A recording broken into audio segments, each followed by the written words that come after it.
It's now nearly the end of September, so I thought I'd do a little bit of a catch-up on some of the Miscanthus that I'm growing, as today's a good day for the light catching it, and also we've got a little bit of wind blowing, as you can see there. So it shows you why we grow these things. Not just for that, but it's one of the many attributes that they have. And at this time of year, we get what I call blowing, or when the seed heads blow. So they go into like a cotton wool phase. As you can see there, the seed heads are fluffed up. They've been pollinated, because don't forget Miscanthus are wind pollinated, and they've pollinated. So this is one of the early ones, and he's one of the first to do it. And this one is quite a small one, this, and I've been through these before, but as we're getting quite late on in the season now, it's a good time to show you what these things continue to contribute to the garden. Now this one's Miscanthus sinensis, and it's called Kleine Fontaine, and it means small fountain.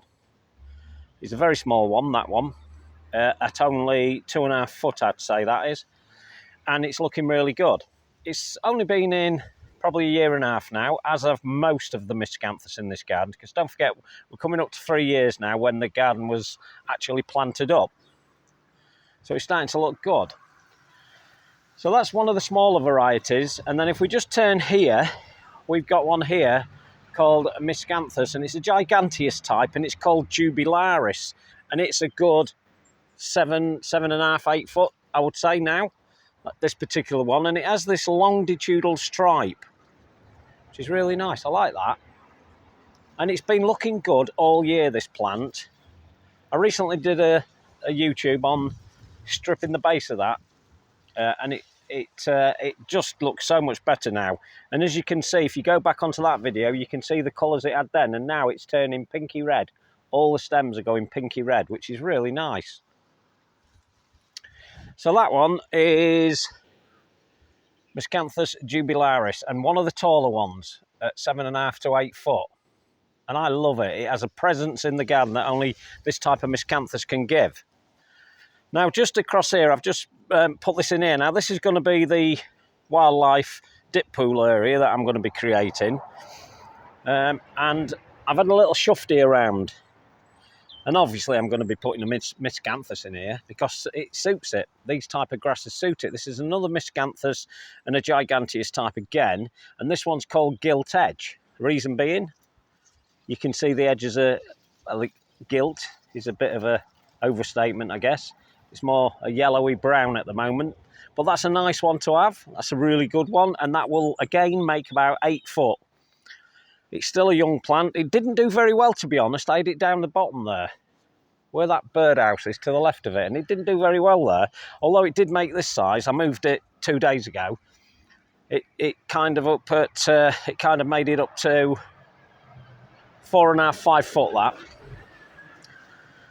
Now, here's another Miscanthus, and this is more of a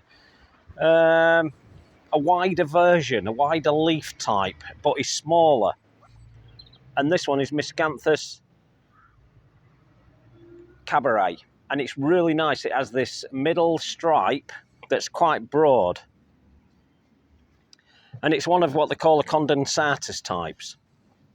So the leaf is quite broad, and it's a cracking one, that. Now, over time, that will get a little bit bigger, but it will only make about 6 foot, maybe 6.5 foot, depending where it is, because sometimes they can outdo themselves and excel themselves. So, yeah, so that's quite a nice one. Now, in here, this is a new bed, and we've got 1, 2, 3 in this general area, and I've put some of my favourites in here. So this one here is Malapartis. It's never done well up to this year, and finally it seems to want to grow. It's typical, because I did consider getting rid of this one this year, but it's doing okay. So it's Malapartis, and it's the one by which others are judged. Now, that was true not so long back, but actually there's some really good forms out there now. So I'll be honest with you, I don't think that is strictly true anymore, but it is still one of the best. It has this lovely, what would I call that colour? I don't know what I'd call it, because a lot of them have this red colour. Now, the problem with Miscanthus is that they all look the same to the average person, and I appreciate that, but believe me, once you got your eye into these things, they're completely different types of grass. Now this one here is not doing what it should be doing, and I'm assuming it's just because it's fairly young still. This is Miscanthus, and it's a sinensis type, and it's called Cascade with a K. And what it should be doing is it should be cascading over. Now I'm pretty sure it is. I got it from a good supplier, but sometimes we get sold grasses that are not what they should be. But I think this one should be what it says, and it just needs another season to get going. Directly opposite is this one here, and this is another Miscanthus sinensis, and this one's called Rock Feather. So, no, it's not called Rock Feather. It's called... I've forgotten now. I completely forgot what this one's called. You'll have to forgive me on this one. It's... I can't remember. Completely gone. Anyway, it's another Miscanthus, and it's a really nice one. Oh dear, when you get to this age, this is what happens to you. You start forgetting everything. But it's a nice one. It's a really nice one. And again, fairly small, because it is what it is. Another year on, and that's going to look superb, as will this one here. Now, what else have we got in this area? Nothing really for Miscanthus. So what we'll do is we'll take you over to these ones. Now, I've got too many Miscanthus in this garden, and that's because I want to get them going. So I've put them into the borders where I can put them, and some will remain and some will go. Some are old varieties, some are brand new varieties. And this one here is called Kupperswerg, and it means copper kettle. God knows how it got that name, but it did. It's a nice one, but again, to you, that'll look just as the same as every other one that I've got, but it's not. It has different attributes. This one here is one of the older varieties, and it's a larger variety, and again, it's only just been in this year. It's only just gone in there. I've only just managed to get hold of this one, and it's called Poseidon, and it's a big variety once it gets going, and the flower head at the moment is quite big, but it will become a big clump. It's been put there because I wanted that to the side of the steps, and I will have to dig some grass out. In fact, where you see that lighter patch, I will have to dig as far in as that, if not further, once it gets establishing. So that's another good one. Now this one here is one that's for the pot, in my opinion.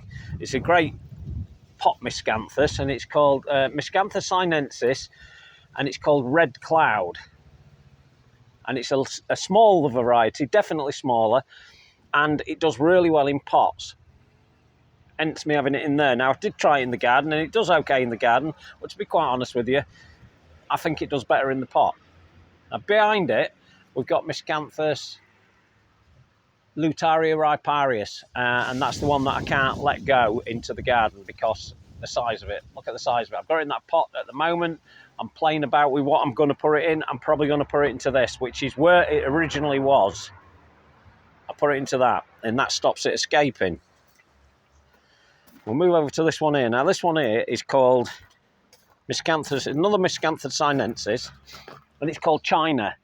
And it's often sold wrong, this one, but I know this comes from a very good source, Howard Nurseries in Norfolk, all that way on. And they actually got, or David Howard himself actually got the original stock plant from the man himself, who was Ernst Pagel. So we know that this is the correct one. And I know that because I spoke to David just before he sadly passed away a couple of years ago. So I know that's a true one. So it's really, really nice, that. I really like it. And it's not very big. It's what I would call small to medium-sized grower. So going around again, don't forget we're talking Miscanthus here. This is by far one of my favourites. It has this very congested leaf, which I love, absolutely love, and I've loved this one from the word go. It's not easy to get hold of. It's one called Miscanthus cheugensis, and it's absolutely fantastic. I absolutely love it. And then if we just move to the right of it, we've got one here, a bit more finer, this one, and this was named by Ernst Pagels for Beth Chatto. And it's actually called Beth Chatto. I believe that's correct. If I'm wrong, let me know. But I believe it was named for her. This one here is another nice variety, and I really like this one. It's more upright, it's a medium grower, so it'll probably make 5 foot eventually, and it's looking good at the moment. As you can see, the light's just hitting it right. This is a bit further on than some of them, not as far as Kleiner Fontaine, which I showed earlier. And I like the name of this one. It's called Samurai. I don't know why they give them these names. I've not got a clue. But they do. They give them these weird and wonderful names. Now, here we have, well, in the background, that little tiny one there is another Miscanthus sinensis. And it never really flowers. It's never, ever really flowers. Not for me anyway, but I know it does further down south. And it's called Morning Light, and it's a striped one. You can't tell that yet, but it's gone in this year as a small plant, and it's now picked up. It's doing, although it looks terrible there, it is doing really well. This one here is called, I'm hesitating because I just want to catch, the sun's just come out, and I want to just catch how nice they'll look when they're side lit. And this is why these grasses are fantastic at this time of year. Look at the side lighting on that. The sun's just hitting them beautifully. And that's what you get. Absolutely stunning. Anyway, back to what I was telling you here. Now this is a Miscanthus called Goliath, and it refers to the size of the flower head. And it is big, a really big one. And there is one called David, believe it or not. And I used to have David right next to Goliath. But in this case, Goliath slew David. He killed it. Well, he didn't kill it, but he died next to him. He wasn't very happy about it. So it died. Now, going back to Miscanthus Lutaria riparius, this is it here. And I put it into the sheep feeder. I've showed you this plenty of times before, and I've had to encase it in a bamboo root barrier, which is down there. You can see the black plastic. So that's a bamboo root barrier. Now this is 12 foot, definitely 12 foot at the moment. I'm quite high up on this side because I'm higher on the bank, but it's quite tall. In fact, it's very tall. Another couple of years and I'm hoping to get this up to at least 15 foot. So I've got to stand at the base of it. I have to look right up in the air to see that, which is fantastic. So that's doing really well.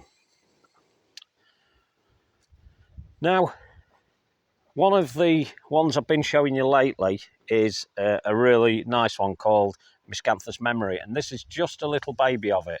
And I did a split of it a year ago, and I want to put this one in. Having seen the parent plant and how well it does and how beautiful it is, I'm going to put this one in somewhere else in the garden. And as of yet, I can't decide. So I bring them out, I sit them there, and I put them in a border, and I move them around a lot. And I just keep going until I find a place where I'm quite happy with it. And I haven't found it yet, but I'm going to show you the parent plant in a minute, and you'll be amazed by that one. Now, here we go again, another Miscanthus here called sinensis, and this one's called Ferna Austin, and this is probably one you'll be able to pick up in garden centres. Readily available there, and is a good one. And again, an Ernst Pagels one. Really, really nice. Smallish, probably small to medium, I would say that'll get, but it's a really nice one. Now then. Right, here we go, look at this. This one is the sport that I've been talking about for the last couple of years. And I've been putting this on trial here. Quite excited to find this. It came off a sinensis type called Goldbow, which was a striped one. And they have a habit of sporting out on a regular basis. Some grasses do anyway. And this sported out 4 years ago, I think it was. And then I've kept it in a pot for a couple of years. And for the last 2 years, I put it in the garden. And it's no bigger than 1.5 foot to 2 foot. Now, there are some small growing ones. I can't say I've ever seen one as small as this. There probably is. I think there's one called Little Kitten, but I'm not sure how small that one is. Now, this is a lovely, tiny little flower that's red. And it's actually redder than it's looking through it. It don't look very red in there, but it is redder than that. And it is very, very diminutive. And by that, I mean it is tiny. We've got Hackanaklawa next to it. And Hackanaklawa dwarfs it. And I should say Hackanaklawa is about probably 3 years younger than that plant. But anyway, It's doing really well. I'm really happy with this. But again, I've got it on trial. I'm not going to do nothing with it for another 2 or 3 years, and we'll see what it performs like, because it could revert back quite easily. But for now, it's doing well. I have a name that I've given it for now, and it's what I class as its working name, and I call it Sprite because of it's so small and a little bit cheeky. And I love it, and it's getting an absolutely superb autumn colour, because we're coming into autumn now, and the colours are going to be really, really nice. So that's doing really well. So that was a sport. So basically it grew off the mother plant, and it grew differently. As you can see, the other one was a striped one, which I can't show you because it's down the other side of the garden, but this one is nothing like the parent. And it was a sport because I actually had to cut the root away from the other root, from the parent plant. So, as we pass this Miscanthus, which is Kleiner Fontaine, little fountain, it's looking good still. And then we'll go down and show you what I consider one of the best that you should be looking for. You should be trying to get hold of this one. This is another Miscanthus sinensis type, and this one's Memory. And I've showed this plenty of times. How beautiful is that? It's gone through its pink silver phase already. It's through that. It's now more of a dull silver, I'd describe that as. It's now blowing. It's going into its cotton wool sort of phase, as I'm starting to call it. So it's blowing phase, and it is an absolute stunner. I can't really show you it from here. Let's have another look. There we go. So it's an absolute stunner, as I said. Let's take a little walk around the garden, and we'll walk up to it. I'll let you come with me. Have a little walk, and we'll look at it from different points. While we're here, this is Miscanthus Malapartis as well, and I've moved this one into this section. It was better than the one that I originally had, that I gave away, although the one I gave away was fantastic. It was not happy. It seems to be happy here, so it's doing well, but it's going into its autumn colours quite early because I've put it in the garden and caused it a bit of stress, but it's looking fantastic. There's the other Miscanthus Memory at the back. You can see it blowing away. We'll walk over to it and let's have a look at it. Now, while we're here, if you look at this shed there, you can see Miscanthus Lutaria riparius back there, towering above the eave of that little shed, that brick shed. Absolutely massive. So here we are, Miscanthus sinensis, and this is called Memory.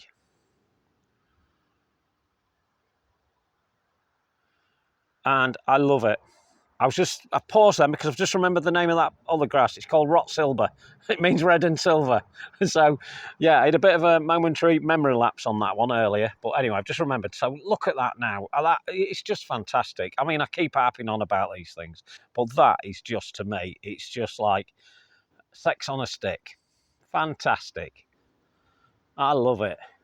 So if you haven't got one, any Miscanthus at all, there's smaller varieties, medium and large varieties. And if I'm going to recommend any to you that you'll be able to get hold of, it'll be this one here. And that one's Miscanthus Malapartis. And that is readily available. I know that one to be true as well because it come from Howard Nurseries as well. And he collected it again from Ernst Pagel's. It's one of the Ernst Pagel selections, and it's one of the best, and it's true. So it'll be a good doer. So looking at this Miscanthus Memory from this side, it's absolutely wonderful. So you can hear the wind blowing. Hopefully you can hear the wind blowing on this. It's a good doer, this one, Miscanthus Memory, and if you can get hold of this one, try and get it. It's just one of my favourites now. Just an absolute cracker. So that's a Miscanthus sinensis Memory.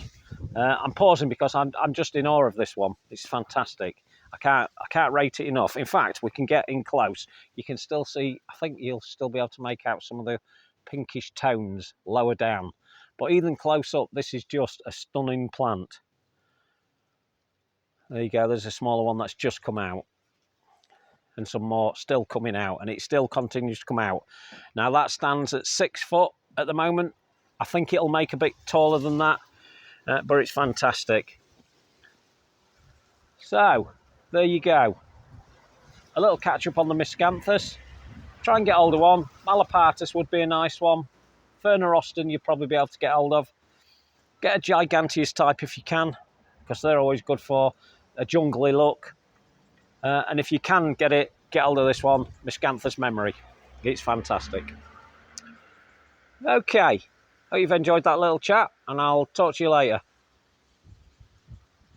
Ta-da!